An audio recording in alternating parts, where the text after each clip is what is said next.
yoon yoo xam ne jaar nga ci ba bi ngay jiite même syndicat bi diggante 2018 ba 2022 mais aussi nekkoon nga chargé des revendications loolu lan la def ci sa parcours nga nekkoon ci nekk ci benn branche boo xam ne quand même buñ ko mënee caricaturer da ngay tim dëkk bi ba léegi sax ci nga nekk impôt et domaine bëri na loo xam ne di nga ko xam carrément si dëkk bi bëri loo xam ne aussi di nga ko gis ci ay dossiers ak yeneen lan la forger ci Bassirou Diomaye Faye. dafa am suñu benn formateur bu tudd Cheikh Ahmed Tidiane Ba te mu nekkoon DG directeur général des impôts avant muy nekk caisse de dépôt et de consignation jusqu'à récemment daf ñu doon wax ne boo nekkee aux impôts et domaines tu connais du monde et tu connais le monde. Effectivement tu connais du monde parce qu'il y a beaucoup de personnes yoo xam te ne dañuy suivre seen dossier di nga déplacé wu lu bari man bi ma ñëwee en 2007 octobre lañ ñu affecté le groupe bi nga xamante ne ñoo nekkoon les 5 premiers à la sortie ñu dugal leen dans un comité boo xamante ne c'était la première fois ñu waroon réfléchir sur ce qu'on a appelé le plan stratégique de développement de l'administration fiscale PDSAF. Alors groupe boobu le comité il y avait le président Sonko à l'époque il était le secrétaire général du syndicat. Il y avait Abdoulaye Niane qui est aujourd'hui le directeur de la BNDE. Il y avait Pape Oumar Diallo qui est au niveau, je pense que, est-ce que n'est que le coordonnateur IGF, au niveau du ministère des Finances, avec un conseiller technique, Boutoudou Ali Gemri, avec Ibrahim Ndiaye, qui a été adjoint au directeur de l'administration et du personnel. Donc nous avons légal pour réfléchir sur ce que l'administration fiscale devait devenir entre 2008 et 2012 pour la première période du plan stratégique de développement. Donc, sama naataango yi ñu génnandoo école à part 5 yooyu ñu bari commencé woon nañu liggéey ñun ñu nekkoon ci appuyer comité bi ba pare aider leen aussi dans la vulgarisation du plan de développement stratégique parce que beaucoup de choses devaient changer et surtout on avait à cœur en tout cas l'autorité administrative à l'époque Amadou Ba avec le syndicat ils avaient à cœur de repositionner l'administration fiscale parce que dañu jàppoon ne ci lu ñu doon def ci alal ci réew mi que waroon nañu am mën a occuper des postes des fonctions beaucoup plus importantes au niveau du ministère de l'économie et des finances et je pense que ça a tellement marché qu'à un moment donné trésor mi doon nekk ministère des finances et ministère du budget remplacé woon nañu leen ba muy am des agents des impôts et domaines avec beaucoup d'autres directions aussi que ces agents-là ont occupé donc maintenant parcours boobu c'est quelque chose déjà qui m'a ouvert les yeux sur le positionnement stratégique c'est-à-dire da lay génn ci technicité matière fiscale nga nekk aussi ci prospective boo xamante ne au-delà de la matière et des recettes administration bi ngay am ngay penser de façon globale et ça déjà c'était un pas important mais beneen pas bi peut-être c'est aussi ma rencontre avec le président Sonko parce que à l'époque boo yegsee biir administration fiscale le nom de famille était devenu un prénom boo nee Sonko donte am na ñeneen ñu sant Sonko foofu kenn lañ lay wax moom la mooy le secrétaire général qui avait beaucoup d'aura beaucoup d'influence au niveau de l'administration fiscale en raison de l'implantation du syndicat mais surtout des acquis yi nga xamante ne syndicat bi jotoon na ko am ba un jour ñu ñëw au niveau di def le tour pour waxtaan ak agent yi donc boo nekkul ci syndicat dina am lu bari loo xamante ne doo ko xam mën nga ko ignorer de bonne foi mën nga ko ignorer de mauvaise foi mais dans les couloirs j'entendais beaucoup de personnes parler non syndicat bi dañuy def lii dañuy def la seen mandat jeex na ñu ngi naaj ñu prolonger leen nañu rendre syndicat bi nañu organiser assemblée générale bon bu ñu ñëwee exposé ñi doon wax ci couloir yi yëpp kenn waxul ma yëkkati loxo ne ko en fait man je pense que boo ñëwee nii dem te waxuñu la lu ñuy dégg ci couloir bi ak ñun ñii di bokk ci waxtaan yooyu dina mel ni que ñun assumé wuñu li ñuy wax ci couloir yi ma ne ko je pense que war ngeen a mën a les plus belles pages de l'histoire de ce syndicat là yéen a ko bind mais certainement doo leen bind page yëpp donc puisque seen mandat jeex na soit ngeen renouveler ngeen postuler pour un autre mandat sûrement que les agents vont vous donner au regard de votre bilan ou alors vous organisez vous en allez yeneen continuer mais ce qui est sûr mooy syndicat bi nii nit mënatul am woy woo xamante ne mooy gën a rafet seen woy yéen ñi ko commencé bon y a une incompréhension mu am nu mu tontoo ba mon souci c'était pas lan lay tontu man mon problème mooy wax li nga xamante ne moo nekk ci man pour bu ñu demee man que je sois tranquille dans ma conscience ne que wéetuma ci couloir di wax gis ko noppi wala gis leen noppi parce que c'était un bureau après peut-être je ne l'avais pas ressenti mal ci lu mu waxoon mais am na ñu ko wone ko non dafa mel ni comprendre woon ni Diomaye waxee parce que ni mu tontoo dafa xaw a ñagas. pas ñagas xam nga man c'est pas mon souci nan lay diw du tontoo man loolu ça me fait rien encore que même waxul woon lu ñaaw dafa noonu juste que ñoom ils n'étaient pas là pour écrire des pages d'histoire et qu'ils étaient là pour defar et cetera et effectivement plus tard quand j'ai été secrétaire général moi j'ai fait la même chose parce que en fait boo nekkul ci biir doo ko xam et puis engagement syndical dafa métti parce que nit ñi dañu lay pousse def la fantassin randu ba pare boo soxlaa seen soutien sax doo ko am donc je comprends avec le recul même au moment que mu mën a tontoo noonu parce que quelque peu aussi nit ñi dañuy nekk sur la défensive quand ils ne sentent pas qu'il y a de la reconnaissance par rapport aux sacrifices qui sont consentis notamment ñoom ñi nga xamante ne lu ñu sacrifier pour que le syndicat taxaw dafa rëy mais il a eu la grandeur de m'appeler et de me dire dañ maa wax ne ni ma la tontoo dafa xaw a ñagas mais apparemment comprendre ma ne ko non je sais pas senti que ñagas mu ne bon je voulais m'excuser ma ne ko non jaru ko parce que man je me sens pas vexé mu ne ma non donc kon nit ñi ñoo exagéré mais bon peut-être mën na am aussi que man de toute façon j'avais pas l'intention ma ne ko non ça ne m'a rien fait après bu ñu demee nag ba seen mandat jeex moom il n'a pas décidé de rempiler on est allé ensemble non on n'est pas allé ensemble dama dem bokk ak liste ak Birame Souleye Diop donc moom il rempilait pas il était neutre mais ñu bokkoon ak ñoo xamante ne dañu xaw a tàng ñu bind loo xamante ne daf ko vexé moom mu dem jàppale la liste qui dans laquelle il y avait des membres du bureau sortant te à l'époque sincèrement ku mu jàppale da ngay jàll parce que les gens ne voulaient même pas qu'ils partent donc noonu lañ def le secrétaire général Waly Diouf Bodian est passé Elimane Pouye nekk chargé de revendication ci bureau boobu ma nekkoon ci le chargé des affaires juridiques bureau bi ci topp Elimane nekk secrétaire général ma nekk chargé des revendications ba Elimane Baye ma nekk chargé des revendications jusqu'en mai 2022 j'ai rangé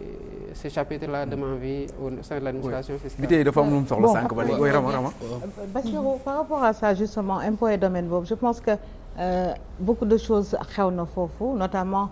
seen leader li ñu ko reproché ce droit de réserve par rapport à certaines choses sànq yaa ngi koy wax au niveau des impôts et domaines il y a beaucoup de dossiers yoo xamante ni yéen a ngi koy gis dama bëggoon xam votre appréciation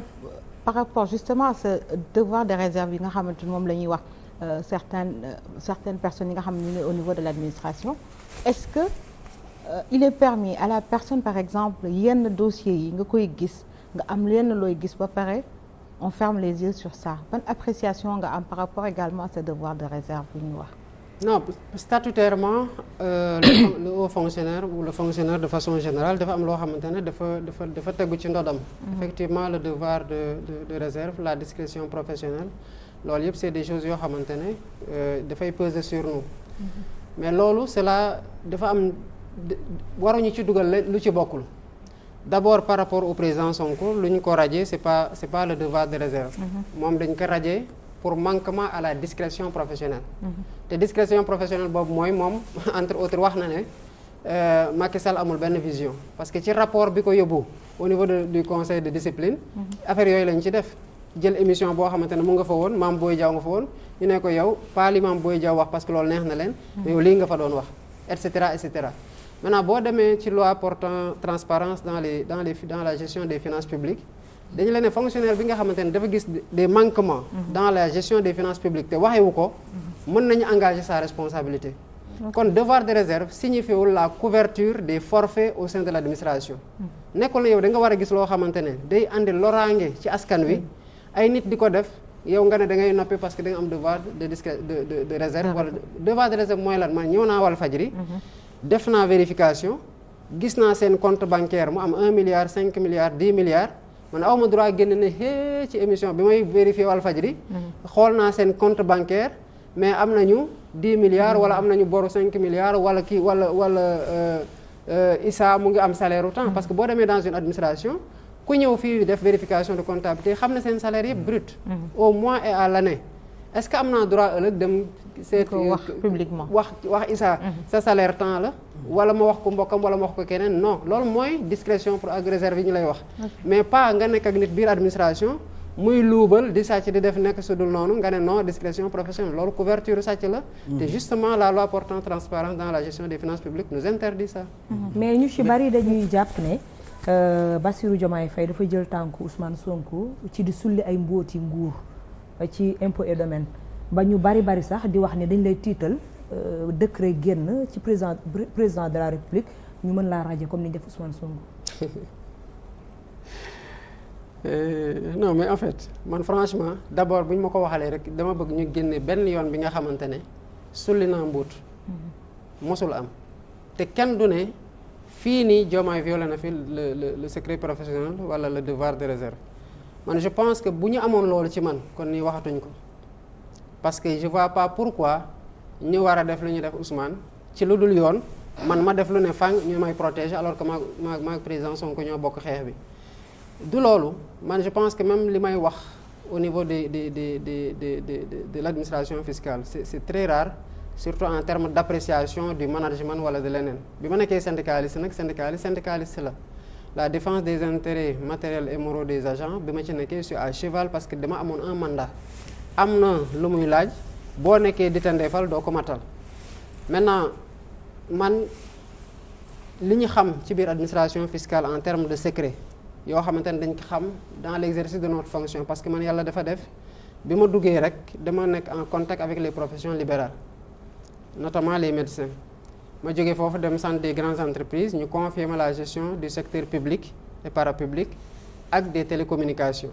ba biñ ñu jëlee foofu yóbbuñu ci brigade financière internationale bu doon vérifier les banques les assurances plus tard ñu yokkal ñu ci les télécommunications les mines et le secteur des hydrocarbures donc bari na banque yoo xamante ne vérifié naa leen bari na société télécommunication yoo xamante ne vérifié naa leen am nay société hydrocarbures société d'assurance yi ma vérifié bu doon wax rek ci li ma xam kon dina am ñoo xamante ne ils auraient été très gênés parce que li ma xam bari na trop mais loolu da nga xam lii mooy sa limite par rapport ak sa action politique et je crois que maintenant radiation président Sonko bi man je pense que amul lenn lu ko gën a injuste mais li ñu ci bëggoon surtout c'était pour donner une leçon pour ñun ñi mu am ci ñun ñu ragal ba li ñu war ci engagement par rapport ak option politique bu ñu def ñu bañ ko matal mais je pense que c'est peine perdue. pourtant loolu ñu bari di wax ne ragaloo. terewul yaa ngi def sa. non parce que en fait je pense qu'il a expérimenté très rapidement les limites de ça xam nga fii Sénégal mënoo xëy nga ne da ngay xuuxal ñëpp tiital leen ba ku ne.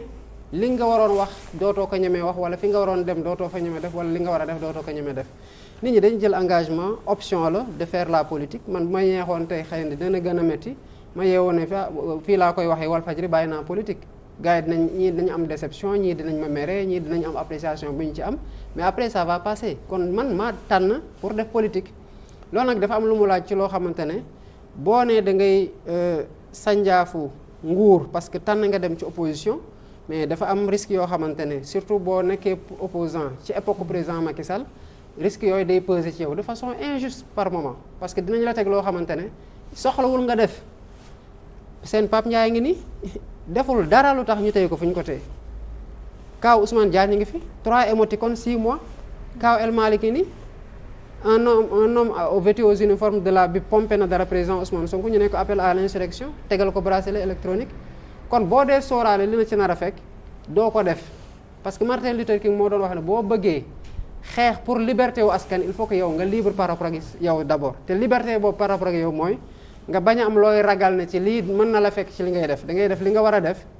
li ci des nga teg ko ci loxol yàlla te avancé lu la ci fekk nga xam ne lii ndogal la wala toor nañu la ci li nga xamante ne da nga doon liggéeyal sa réew nga def ko natt rek mu oyof ci yow c'est tout. mais dafa am loo xam ne gis nañ ko muy sa entrée en politique parce que déjà mosoo ko bëgg am na lum la xañ lu bëree bëri ci sa relation parce que bu fekkente ne am nga parent boo xam ne day def politique dina la raar loolu ñi nga xam ne bokkoon nañ ci famille politique yëpp dund nañ ko ngeen xëy teg benn kuréel waxtaan muy Pastef mais Pastef sax début bi bokkoo woon sax ci comité bi nga xam ne moo di comité de pilotage malgré que participer nga ci réunion bi pourquoi nga nekkoon à l'écart au début finalement nga décidé impliqué wu carrément wala affaire d'amitié moo la ci dugal comme ni ko ñenn ñi di waxee des fois que ni Bassirou Diomaye Faye est très proche de Sonko moo tax xëy na mu dem ba finalement mënatul woon muñ affaire bi mu sóobu ci biir carrément. non en fait en réalité dañu amoon des mën nañ ko wax limite parce que dañu commencé comité d'initiative bu njëkk bi nga xamante ne 8 personnes ñoo doon waxtaan nii. am na ñoo xamante ne sax léegi nga dégg leen ñu ne ci laa bokkoon alors que yàlla